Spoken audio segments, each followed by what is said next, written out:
everyone, my name is Keely. Welcome to my channel. Welcome back if you've been here before, and welcome to a new series that I'm starting on my channel where booktubers choose my TBR.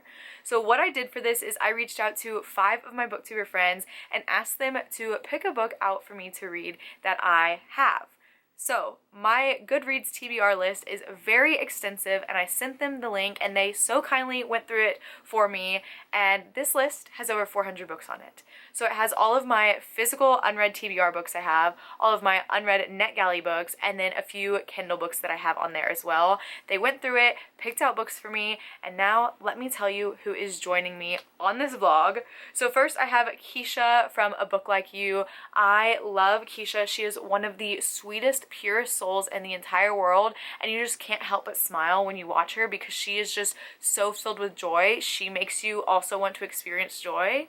Next, I asked Liv from Liv's Library. Liv is one of my oldest booktube friends. She is another one that is just so sunshiny, but also makes the coziest videos ever. Her aesthetic is top notch.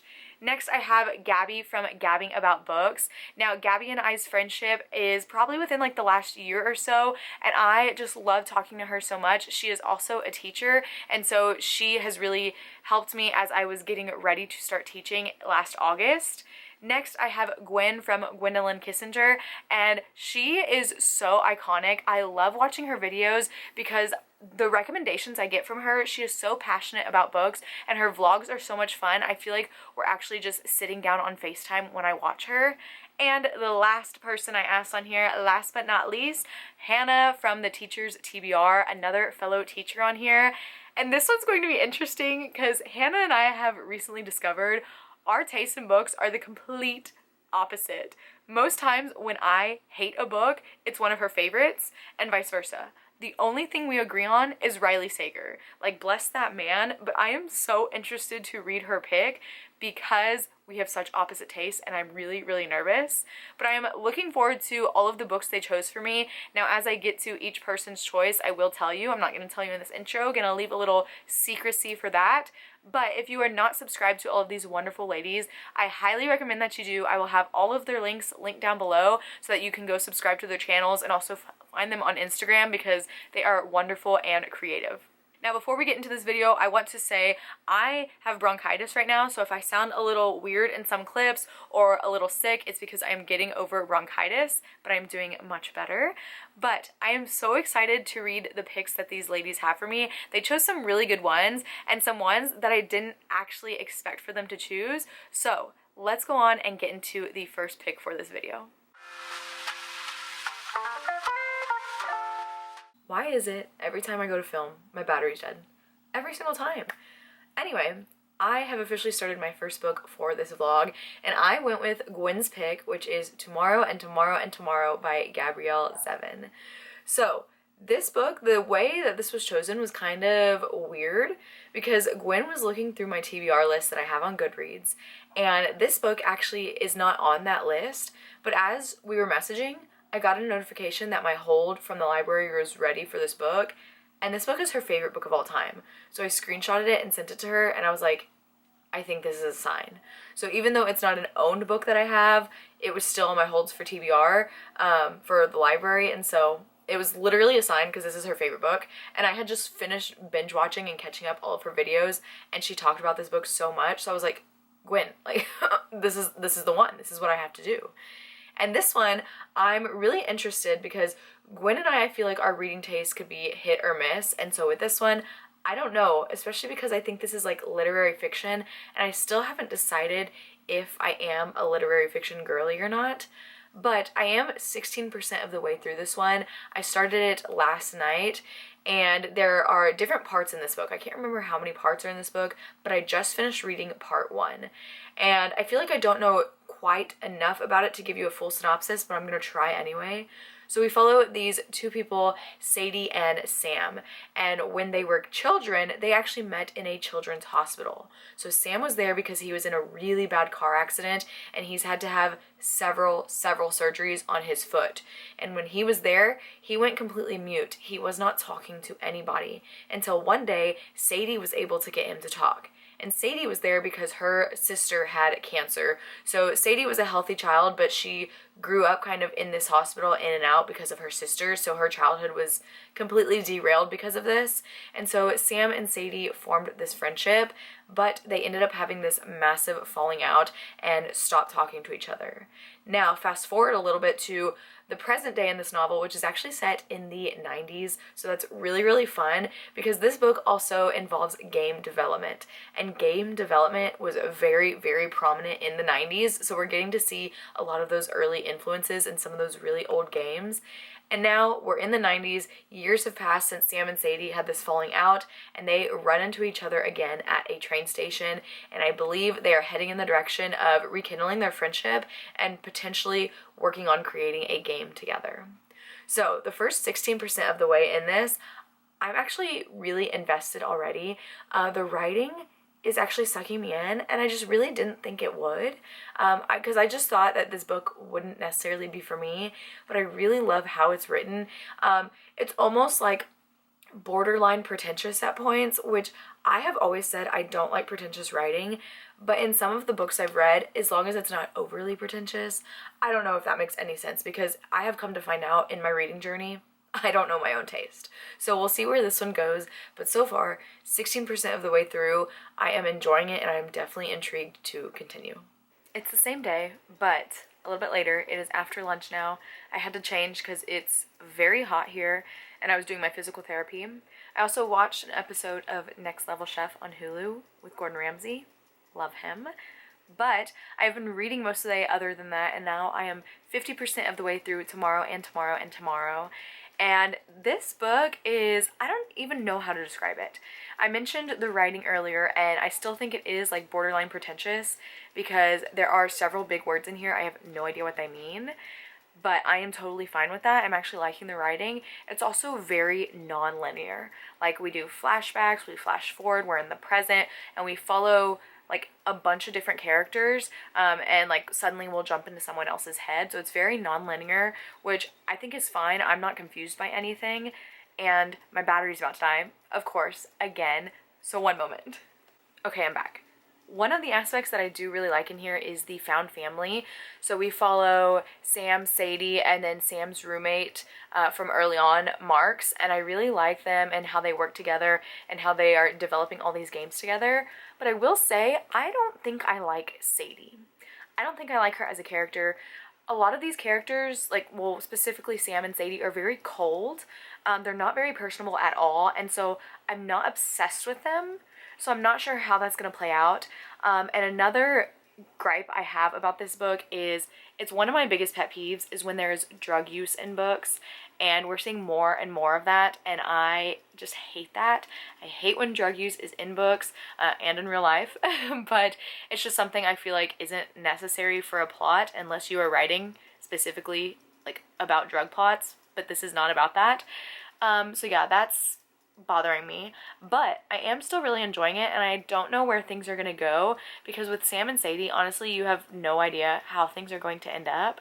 But I am also really enjoying like the game developing aspect because I don't understand any of it. Growing up, my brother, he is a massive gamer. He's built his own computers. He's very smart. I feel like he would live really well in the world of Sam and Sadie. And I would just sit there for hours and watch him play video games. So I've always loved the concept of video games. I just don't understand how any of it works. I'm like, how do y'all make that? Like, I just don't understand. But I am definitely intrigued to keep going on. It's not going to be a new all-time fave, but I really have no idea where it's going at this point. Okay, I wasn't going to update quite yet, but I am at 65% of the way through Tomorrow and Tomorrow and Tomorrow, and I need to update because my feelings have drastically changed, and I wish I could DNF this book. I'm so sorry, Gwen. I am not going to be mean because this is Gwen's favorite book, but I hate these characters. I hate them. All they do is fight and bicker, and they're toxic for each other, and I hate the way the story's going. Also, some of my least favorite things on top of drug use have been in this book. I'm going to finish it. I wish I could DNF, but I'm gonna finish it for the sake of Gwen and for the sake of the video, and I'm not going to roast it as much as I would like probably by the end. Unless things change, things could always change. But yeah, I definitely, like, things went downhill. Like, as soon as my last update, something happened and I was like, oh no. Oh no. And then more things kept happening, and I'm like, I'm just like feeling angry because all they do is fight. And so when you're reading so much anger, that's all I feel right now. I don't know where this is going, but I'm ready to be done. I have less than 150 pages left, so I don't know if I'll finish today. I'm going to try to read as much as I can, but my next update will be when I have finished the book.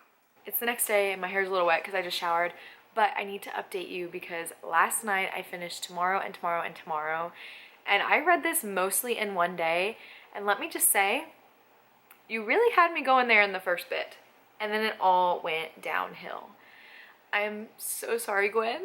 Like I said, I'm not gonna be too mean. I'm not gonna try to roast this like I do some other books because I know you love this. But I am a character-driven reader, and if I do not like characters, I'm not going to like the book. And I really, really hated these characters, specifically Sadie. I could not stand her pretty early on. I think Sam was okay for me. I didn't hate him, but they were just so cold and mean and toxic, and their friendship and relationship was almost unbearable because all they did was bring the other person down, and I hated that. This book also goes in a direction I did not know was coming, and I'm really surprised I didn't know about it. I kind of liked that twist and turn of events because it was like quite shocking, and I love anything that can shock me, but ultimately it came down to I hated the characters and who they were and basically everything they stood for. So I gave this one 2 stars. It was between a 1 or a 2, but I kind of felt bad about giving it a 1. So I'm giving it 2 stars. And I will say, last night, okay, I have very vivid dreams, and I remember every detail about my dreams, and last night every single dream I had was video game based, and it's all because of this book. And so I love when books can influence my dreams. However, it's still 2 stars for me. So not a great start to this vlog, and since I am ranking these people against each other, I'm assuming and hoping that this one's at the bottom because I really hope it doesn't go down from here. But we will see. Things can always get worse, but let's hope they get better. But I'm excited to continue this, and I'm so sorry, Gwen, but I gave it my best shot. It's time to pick my second book for this video, and I decided I wanted to go with a physical book because I just read an ebook. So I'm going with Gabby's pick from Gabbing About Books, and she picked The Stars We Steal by Alexa Dunn. Now this is an arc I've had since it came out, 2020, and I have just never picked it up, and I'm so glad she chose it because, like I said, I've had it for a while, and I just don't know if I ever would have gotten the urge to pick it up unless somebody or like a spinner wheel picked it for me. But now, here we are. I have been reading this morning. It's only 9:30 and I am already 100 pages in. So this book, the tagline here says, "The Bachelorette Goes to Space." Okay, I am there. So we follow this girl named Leo, and she is 19, and it is currently the Vouch season. Now the Vouch season is kind of where they have like the bachelor type style things where they go on all these dates. They're trying to basically find their partner for the rest of their life, and they are in space because there is currently an ice age on Earth. So her family is actually really, really rich because she is related to rich people, but her sister, and her father are actually really struggling, and the only reason they are seen as royalty is because her family, her cousins, her aunts are really rich, and so she is kind of getting to live this high lifestyle, but they are about to go under because her family is like really struggling, and so she is trying to find a way out of that, and she is actually trying to create this water filtration system to help the other colonies and to help her family get money. So she is currently going through the Vouch, and her dad really wants her to marry someone rich so that they can get money, but she does not want to marry anyone because she is in love with this guy named Elliot. A few years ago, her and Elliot were actually engaged for a brief time, and her father made them break up, and Elliot left, and now the Vouch season has happened, and Elliot has come back onto the ship, and he kind of hates her. So that's where I'm at, 100 pages in. There's also some other, like, a lot of political stuff going on because a lot of times when you have stories like this, you know, you have the really wealthy, the really rich, and then the really poor people who are suffering, and all the rich people blame the poor people for their suffering. And I feel like Leo is kind of caught in the middle because her family is perceived as rich, but her immediate family is actually pretty poor, and so she is trying to help the poor as well as help her family, while she's also navigating this kind of bachelorette trying to find a husband thing, even though she doesn't want to, but her father is making her. And the whole kind of lovers to enemies to hopefully lovers again, because I really like her and Elliot and they seem so compatible. I will say, I do not like Leo's family, especially her sister. Her sister is 16, so she's also going through the Vouch, and she is just like so oblivious to how Leo is feeling, and I cannot stand that. But we will see. Like I said, I am 100 pages into this already, and it's kind of just like so easy and addicting to read, so this is already going super well. I kind of love like the young adult sci-fi type stuff, and I also really love books that are bachelorette style. It's kind of like The Selection in space, so that's great. And we actually just saw a scene about like speed dating, but because it is in space, like, you know, it's kind of sci-fi, the speed dating elements could like transform into your ideal date, which was really, really fascinating to see. But I really hope Leo and Elliot get things figured out, because I am already rooting for them, just because I will always root for like second chance romance, past loves, especially because things obviously went bad with them and now they kind of hate each other. So we'll see where things go from there. But it is currently Sunday, so I didn't go to church today because, like I said, I'm still recovering from bronchitis, so I'm just taking another rest day. So I basically have all day to read. I am going to film a video in a little bit once my hair is done drying. I'm going to film all of my unread books that I own, and there's a lot, so that video will take a while to film, but those are usually pretty short videos because you're literally just holding up the book and saying the title. But I'm going to be filming that, and I probably should either start editing this vlog or that video. Oh, actually, I do need to edit that video today after I film, because I usually upload on Tuesdays, but this week I have to upload on Monday because this week is going to be crazy. Tuesday, we have our state testing day. I teach English 1, and it is state testing. So on Tuesday, I will not be able to like get on my phone to upload my videos and post about it because we will be testing, but I will do that tomorrow then and just post a day early. And this week I will try to take you along, but I'm hoping I can finish this vlog in time, because this week's going to be crazy. End of school year, if you're a teacher, you know, it's just chaotic and like just all over the place. I don't know what's happening. But I'm going to sit down, read some more, and then in a little bit I will start filming, edit, and read, and that's all I'm gonna do. I am eating this book up. I am flying through it. I am on page 200, so I'm already like a little over halfway through, and I still have like the whole day ahead of me. And I stopped and filmed for like an hour, and I ate lunch, and I'm already on page 200. This book is so addicting. Like, I feel like I'm not reading that fast, but then I look up and time has passed and I've read 100 more pages. So Leo is a great character to follow because she is just really trying to do what's best for her and her family, even though her family doesn't want what's best for her. Like, she is not interested in finding a husband and getting married, and I love the trope of someone who is kind of being forced into marriage and is not interested in it at all. On the other side of things, I also really love Elliot. Elliot's one of my favorite names. That's actually like one of my future baby names. But the like tension between these two because of their history and their past, and you can just tell they love each other so much, but they just won't admit it. And I'm like, get it together, guys. Now, a lot of these side characters in here, they're also very unique and interesting, and most of the ones on Leo's side, her family, I hate.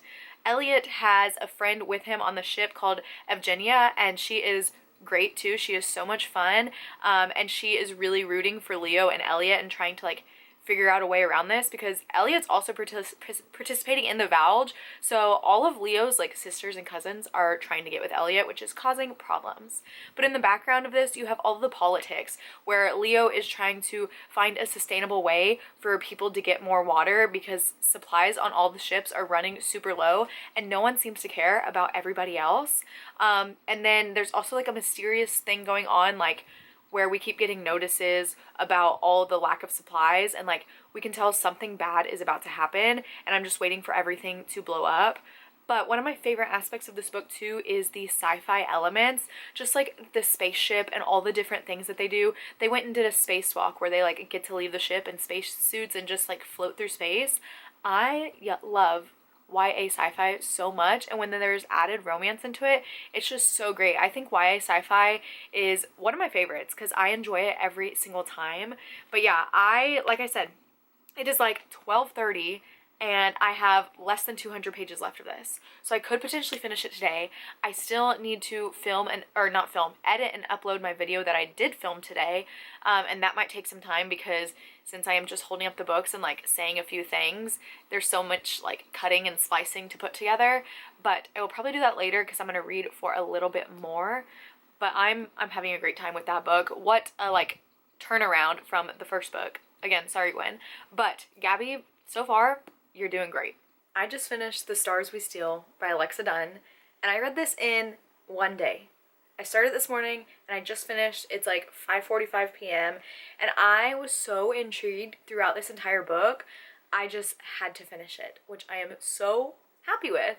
This was so much fun. I loved all the sci-fi elements, and honestly, the Bachelorette contest wasn't like the main part. I feel like at the beginning it definitely was, but then so many other plots came out from that storyline that we kind of got further away from the Bachelorette competition because we were so invested in so many other things going on, and I never once lost interest. I was so intrigued and interested in everything that was happening, and I knew that when problems arose, I was like, I need to figure this out. I need to solve this right now because problems definitely did arise. There was one thing that I had suspicions of and I was definitely correct, but this was so much fun. Leo and Elliot are great characters, and I will say the entire time I wasn't liking Leo's sister and cousin, but there was some good character development. They definitely still aren't my favorite, but I do like where things ended. However, some of my complaints about this is I feel like things wrapped up way too quickly at the end. There are a few loose ends that I would have liked to see tightened up a little bit more. And another like personal thing for me is there was a lot of drinking throughout this book. And if you know me, I don't like drinking in my books. Also, some of the relationship age gaps were kind of questionable. To them, like in space, like in the future, it was normal. But to me, as an earthen, I was like, okay, we're not gonna question that. Okay, whatever. But I'm giving this one 4 stars. I really enjoyed my time reading it, and I honestly don't know when I would have picked it up if it wasn't for Gabby. So Gabby, right now, you're in the lead with this little mini competition I've got going, and I'm just really excited that I read this, especially after the first book. Didn't love so much, but this one was great, and I really haven't heard anyone talk about it other than Gabby, so you should definitely pick it up. I told you this week was going to be crazy, and it's already begun. I'm stressed. I have so much to do. Today was a normal day at work, but we have our state English test tomorrow for my freshmen, and it's very stressful. Today, I just got back from work. I still need to do my at-home physical therapy exercises, and then at 6:30, I'm taking senior pictures for one of our students.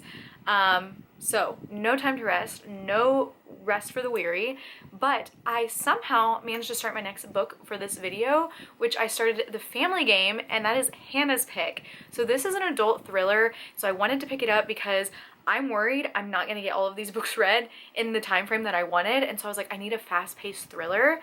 And like I said in the intro, I am most worried about Hannah's pick. Like, she gets it. No hate. We have different tastes, like completely, and we laugh about it so much. So I'm really hoping I love this because I think it would just be a miracle to find a book at this point that Hannah and I both love. So somehow I am 26% of the way through The Family Game, and I don't quite know how to describe this. So we follow a woman named Harriet, they call her Harry, and she is an author. And she is engaged to one of the wealthiest people in the world, Edward. Now, Edward is from this very old, very rich family, and they're kind of like strange, overbearing, very rich. They have a say in so many different things. And she is getting with Edward, and she's never met his family until one night she has a family dinner, and Edward's father hands her a cassette tape. And from the synopsis, it sounds like a game like ensues, and it's about survival. I really have no idea, because honestly at this point, what am I reading? Like, some of the things Harry is saying, I'm like, girl, what's going on. So I really don't have a lot of thoughts right now. I'm definitely invested, I'm definitely intrigued, but I'm hoping that things get like more thrillery soon, because right now the thriller side is just like on the edge of things. You know, some weird things are gonna happen, the family is a little unusual, they have some family secrets, but I want something like bloody to come up. I don't know if that's gonna be the case in this book, but I've heard good things. I love this color scheme too. The cover is beautiful. But yeah, I'm really hoping I'm gonna enjoy it. Since Hannah and I do sometimes overlap in thrillers, I have high hopes because me and her agree on Riley Sager. However, one thriller we don't agree on is Daisy Darker. She loves that. I don't. So I'm hoping this one we can find some middle ground, and I do like it. As of right now, I am liking it, which is a really good sign, especially if I'm almost 100 pages in. I am hoping that I have more time to read today and get a little bit further in. I just don't know because, like I said, I'm taking pictures in a few hours. It's like 4 o'clock right now. And like I said, I have 3 more books for this video, and I have this video planned to go up next Tuesday, so like in a week. And realistically, with the week I have going on, and I'm not going to be home this weekend, I don't know if I'm going to be able to read all 3 of these books. So if I need to push the vlog back a little bit further, I will. But for now, that is my book update, but I do have a little unboxing I want to do for you. So I have 2 things that I need to unbox for you, and both of these are for a readathon that I'm participating in next month. The readathon is Books with Lexi's readathon, which is Escape the Readathon, and this year it is carnival themed, and she so kindly asked me to take part in this, and I am a game master, so I will leave that link down below so that you can participate and join in. It's going to be so much fun, and the merch is incredible. So I have a few things from the merch that she's selling that I want to show you because 1, I need to show it off because it's amazing, and 2, I really hope you join the readathon. It is so creative and it looks so fun. Okay, so first in this envelope, I'm pretty sure are the bookmarks. And now there are 4 different teams, and so you can get a bookmark for your team, but because I am a game master, I am not necessarily on a team, so I got all 4 bookmarks. Okay, so they're in this little tissue paper, and first of all, look at the cat sticker. So the carnival we're gonna be at is the Black Cat Carnival, and he has a little knife. Oh my gosh, I don't want to destroy him. Hold on. Okay, here are the bookmarks. You can already see the foiling. So first we have the Ferris wheel. Look how stunning that is. Next we have the food court. So for all you foodies out there, this would be a great team to join. The foiling on these is amazing. This one's a good one. Dunk tank. We have that beautiful blue color. And then the last one here is puppet show. Oh my gosh, these are absolutely stunning, and they look like little tickets, and they feel so good. These are so thick. Which one is my favorite? Honestly, I think I'm gonna have to go with the food court. I love the little spider webs in the corners and stuff. These are amazing and super high quality. I absolutely am obsessed with these. I just realized my other package isn't for this readathon, and I don't wanna unpackage it on camera because it's for a little secret announcement that I'm gonna do pretty quickly about a little life update. So that is the unboxing I have for the readathon so far. I should have another package coming in soon, but I'm so excited to participate. I hope you participate, and I'm also really looking forward to continuing in the family game. If I look dead inside, it's because I am. It's Tuesday. I already told you we had state standardized testing for my class today, and I tested from 8 a.m. to 2:15. Did not eat, did not leave my room. I was too stressed to eat. I'm stressed, I'm tired, but my test is done. And somehow, some way, I managed to finish The Family Game by Catherine Steadman. And I didn't love it, but I also don't think I quite hated it. But first and foremost, this book had a few things going against it right off the bat for me. Number 1, rich people. I don't care about rich people, don't care about your problems, I don't want to hear it, you're annoying. Number 2, games, specifically games with riddles. Now, I kind of told you what this book was about, but this girl is marrying into this rich family, and they have a lot of weird family traditions that involve games. I don't like games, so they do a lot of Thanksgiving, there's another holiday, Christmas, so it's a very festive thriller, which is a lot of fun, but one of the big games they played had riddles. I'm like, I don't care, that means nothing to me, my brain doesn't work that way. I also felt like this book was incredibly slow. Like, when the payoff happened, I felt like it was a little too late. It was building up to this thing, and it just kept building and building and building, and I was like, you're building too slow. I need action to happen, I need things to happen, and it didn't happen until the end, and by that point, I was just like, this is kind of slow. I ended up giving it 3 stars. I was between a 2 and a 3, but because I was still invested enough to find out what was going to happen, I gave it a 3-star. But like I said, not my favorite, but it's also not the worst thriller I've read. So honestly, as far as me and Hannah's tastes go, this one wasn't that bad because we have very opposing views on a lot of things. So I think she really enjoyed this one, and I was just like, okay, but it also wasn't the worst. So I feel like honestly, that's kind of a plus for me and Hannah and our friendship here. But this is definitely better than Tomorrow and Tomorrow and Tomorrow, but I did enjoy The Stars We Steal more. So right now, Gabby is still in the lead.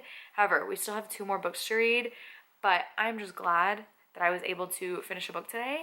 I still don't know if I'm gonna get this vlog done in time and the way that I want to. I have 2 more books. It's possible, but like I said, and I've been telling you over and over, this week is very busy, but tomorrow is actually a pretty normal day for me. I have physical therapy. I have an appointment in another town, so I get to leave work early, but that's like all I have got going. So maybe I can read more tomorrow. We'll see, but hopefully I enjoy the next 2 books more. This one was just okay. It has been over a week since I last talked to you because I am slumping. I have gotten a haircut since I last talked to you as well, but I have finally started my next book for this video, and that is Liv's pick from Liv's library, and she picked Sorcery of Thorns by Margaret Rogerson. I have to hold this a certain way because it's very shiny. She picked a fantasy for me because she is a fantasy girly, and we kind of laugh at it because I am no longer a fantasy girly. I used to read a lot more fantasy, and like within the last year or 2 I've gotten away from it, and now I am a proclaimed non-fantasy girly. And so when she was looking through my TBR list, she was like, I'm gonna pick the biggest fantasy I can for you. And this one is like 450 pages, so thankfully not the biggest because there were bigger books on that list, but still a fantasy nonetheless. But I started reading it today and I am like 158 pages in, so I am a pretty good amount in, and I still have no idea how to describe this book to you. So this is like a book written for book lovers. That's how it is often described, and I can definitely agree with that. So we follow this girl named Elizabeth. I believe she's 17 and she's an orphan. She has grown up her entire life in a great library that is filled with grimoires, and these grimoires actually have the ability to become monsters if they are not well taken care of. And one night, one of the grimoires is set loose and it kills people, and Elizabeth has to try to save people, and like things are taken way out of hand. That's the best way I can describe this book for you. There is a sorcerer in here named Nathaniel, and I really like him. We are at a part in the book right now where he is not around, and I need him to be around. So I am actually enjoying this book. I do like the writing. At first I wasn't sure if I was liking the writing or not, but there are once again a lot of those quotes that are specifically for book lovers that I'm just like, yes. There's one scene in here where like a doctor is looking at her and he's just like, you're a book reader, aren't you? I can tell because your brain is inflamed. And I'm just like, I get it, because my brain feels inflamed a lot because of how attached I get to certain people, but I am enjoying it so far. Now, even though I'm not a fantasy reader, there are the occasional fantasy books that I do like, and it usually is young adult fantasy, and I enjoy that this one is not a whole long series. I believe there's only like a tiny little short story after this. I don't know if there's going to be anything more in this world, but I am enjoying this so far, and even though I am slumping, I'm hoping that this pulls me out of it. I did not want to pick this up because the last thing I wanted in a slump was a fantasy book, but I'm enjoying this so far. First and foremost, I am exhausted. It is April 26th and this weekend is Fiesta in San Antonio. So our school put on a Fiesta celebration day for the entire day where we had like booths and prizes and like a whole thing set up and a bunch of food. So it went really great, but I am exhausted. But I do have an update for you because I am now over a little halfway through Sorcery of Thorns. So I am on page 250 actually. So a little over halfway, and I'm still really enjoying it. This is not what I expected because there's kind of like a murder thing happening, like a murder plot where our main character Elizabeth is trying to stop it and nobody believes her. But usually the whole nobody believes her thing is really frustrating, but in this case it's not frustrating me because there are some people that believe her, but they're like, we can't do anything about it because it's literally our word against theirs. But she's like trying to stop the bad guy, and for some reason I just didn't know that that's what this was about. I had just heard it was like about libraries and for book lovers, and it definitely is. But there is also that like sense of urgency because people are dying and more people could die because of what's happening. And like the added magic elements into it, like the sorcerers, but also the grimoires because they're books, but they can become monsters if they are released, which is what is happening in this case. But yeah, I am really enjoying it. I really do like Elizabeth. I love Nathaniel. I really want to see more of him. I feel like there's not enough Nathaniel in this book. And I also really like this character called Silas. He's very intriguing and morally gray for a specific reason, but I'm not going to tell you. But yeah, I am enjoying it. I'm going to keep this update short and sweet because I am so tired. I just got home from school and I just like want to lay down. So I don't know if I'm going to read any more of this because I kind of just like want to turn off my brain and watch TV. But good news is I think this book is actually getting me out of my reading slump because I am reaching for it more than I have been like in the last few weeks where I've just been like, I don't want to read. But I have been wanting to like pick it up and find out what happens. So that is good news, and I'm enjoying a fantasy book, and that's always good news too because that doesn't happen a lot for me.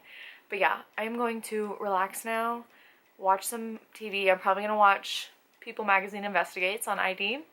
That's my show right now. But that is it. So I'll probably update you when I finish the book. That'll probably be the next time I see you. So hopefully it continues to go well. It has been absolutely storming all morning, and it's glorious, and I love it. Last night, I finished Sorcery of Thorns, and I really, really enjoyed this book. I love the characters. Elizabeth and Nathaniel are great, and honestly, I wish we had a little bit more there. And then there's another character, Silas, that I mentioned, and I really enjoyed him too. His character is very unique, and I really enjoyed seeing his character development. The way this book ends, I'm not surprised there's a little sequel novella afterwards because I'm like, I need more. I need to know what happens next. But I am glad that this does also stand alone, but still, I'm excited to read the novella to see what exactly happens at the end of this novel because I need to know because I really do love these characters. I also love the settings of all the libraries and how these books are actually like genuinely alive and how Elizabeth has this connection with them. The magic is really cool. I will say the only downside to this book for me was there were points where I felt like I was missing information, and that's probably like fully on me. I know like everything was explained, but I would still like get to the conflict and be like, why are we doing this again? Like, what's happening? Also, who's this person? So I was a little bit lost at some of those, but I do think the battle scenes were done really well. And again, Elizabeth and Nathaniel are like the heart and soul of this book for me, and I really do like Nathaniel overall. But yeah, the books aspect of this was great. This is a book for book lovers, and some of the quotes in here, I was like, yep, that's how I feel.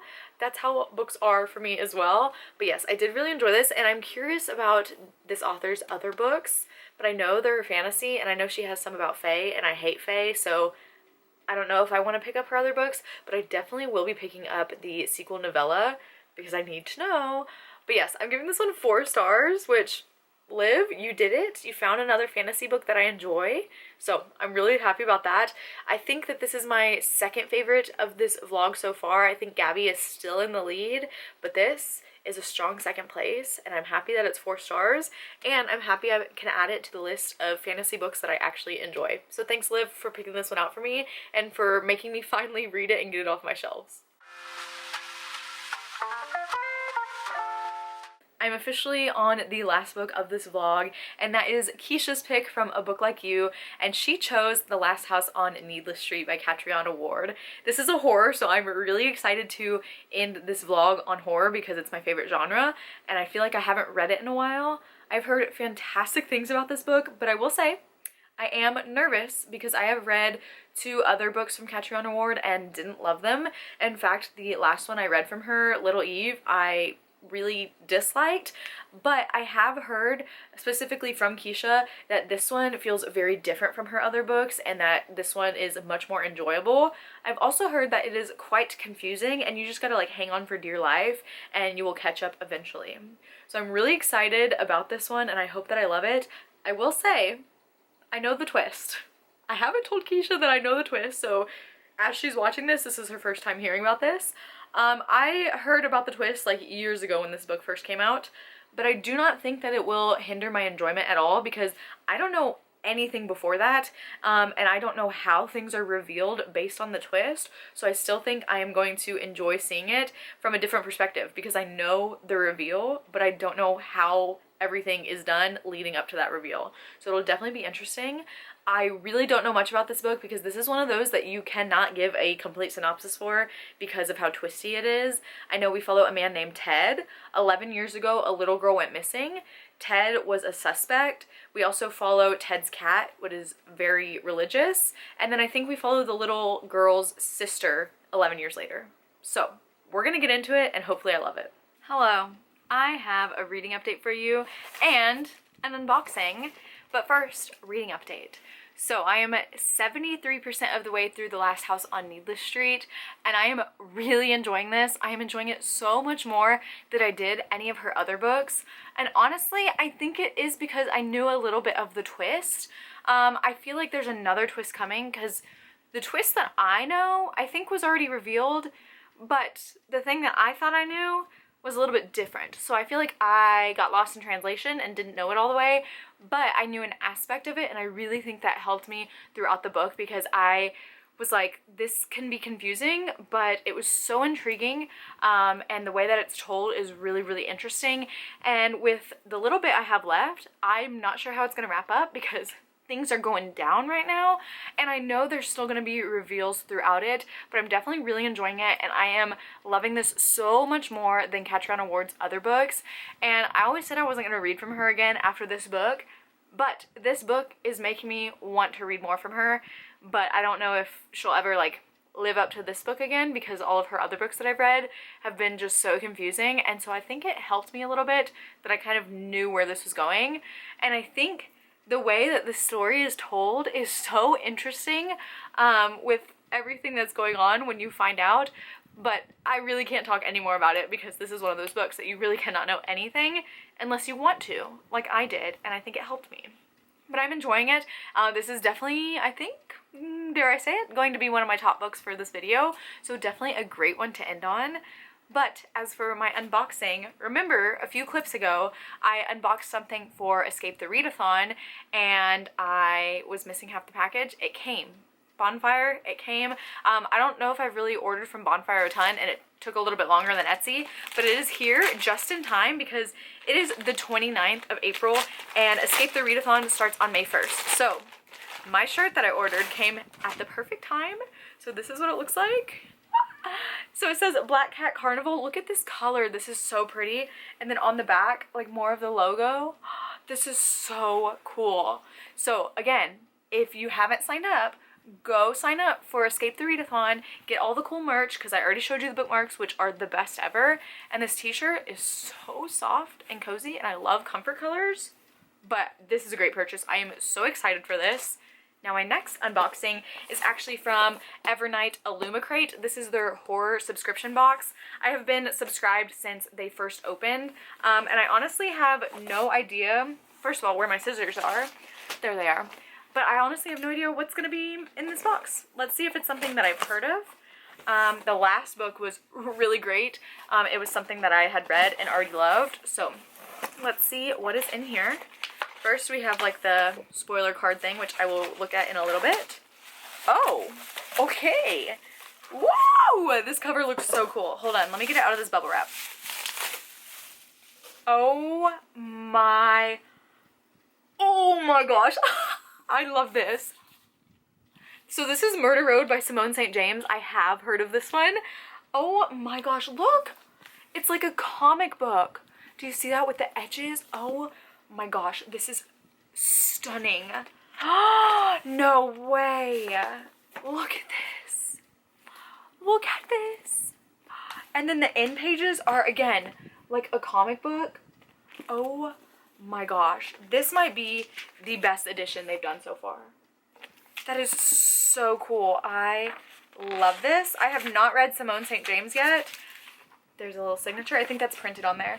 I have not read Simone St. James yet, but I actually am planning on reading a book of hers for Escape the Readathon. I might just have to add this to the list. This is one of my favorite editions I've ever had. Like, This is stunning. And then like the dust jacket itself is also stunning. This is great. But anyway, I am trying to finish The Last House on Needless Street today, but I am taking senior pictures at 6:30, so I have about 2.5 hours before that, so hopefully I can finish. Right now I'm not feeling great, so I'm gonna go eat something to hopefully feel better, senior pictures, and hopefully finish The Last House on Needless Street. Even if I do finish it today, I won't see you and update you until tomorrow, but this was a very successful update. Hello, hello. I finished The Last House on Needless Street last night, and I really enjoyed it. First and foremost, Catch Your Own Award. Are you okay? Like, honestly, what goes on in your brain to write these kinds of stories? I love it though, don't get me wrong, but I'm just like, I've never seen another author quite like her. I also think she is completely genius. The way she writes is unlike anything I've ever read, and although it is very confusing, the way it all comes together, I'm just like, how did you see that? Like, how does your brain work that way where things just play out like that in your head? This by far is her best book, and it definitely makes me want to read all of her other ones when she does come out with them. Like I said, I've read 2 others, didn't like them, but this one makes me want to continue. However, I do think knowing a little bit of the twist really helped me understand things. Now, there were a whole bunch of reveals that I didn't know. I only knew a little part of it, and the little part that I knew wasn't even fully correct, but it still helped me understand it, and I really enjoyed it, and I just think she is just so fascinating. So thank you, Keisha, for picking this one for me. I'm gonna give it 4 stars, although I really enjoyed it. It's not my like new favorite horror of all time, so I'm gonna give it 4 stars, and I also think the author's note is really great too. So if you are going to read this book, make sure you read the author's note as well. But that means that this video is officially done. I read all 5 books, so I need to tell you who won this little mini competition. I don't even think they know that I'm going to be like pitting them against each other. But I think we all know. Coming in at number 5 is Gwen's pick, Tomorrow and Tomorrow and Tomorrow. Not for me, but Gwen, I'm so glad it works for you, just not for me. Coming in at number 4 is Hannah's pick, The Family Game. This was not a bad book for me. I didn't absolutely hate it, just not great as well. But honestly, I still consider it a win for me and Hannah because our taste does not line up. Coming in at number 3, this is where things get difficult. I don't know. I think I'm going to go with, I might have to go with, right now, it's going to be Liv's pick, Sorcery of Thorns. Number 3 and number 2 are so close, but I'm going to go with number 3 just because I felt a little lost in some of the explanations, and I think honestly it was just me like not reading things right or misremembering, but I'm gonna go with number 3, Sorcery of Thorns, which means, drumroll, number 2 is The Last House on Needless Street. This one, it was close. Again, my top 3 were like pretty close because they were all 4 stars, but of course that means number 1 is The Stars We Steal, which is Gabby's pick, which I honestly did not see that coming. I feel like out of all of these, that was one of the ones that I like expected the least from, just because I've owned it for so long and really didn't know anything about it and haven't heard anyone talk about it, but that one was just so addicting and I could not put it down. But I'm pleased because the top 3 were all 4 stars. Like I said, it was very hard to pick, but right now Gabby is in the lead because I cannot wait to do another episode of one of these and see who finally picks my first 5-star, because I didn't get a 5-star in this video, although I did have several successes. So thank you so much to the 5 wonderful ladies that participated in this video with me. I'm so excited to like start this series on my channel because I think it's so fun, and it's also a great way to get books off of my TBR. But if you have made it this far in the video, go ahead and leave that little emoji that looks like this, where like the 2 cat girls are like dancing and holding hands together because friends. But that is it for this video. Thank you so much for watching. As always, all my social media links will be down below, and I will see you next time. Bye!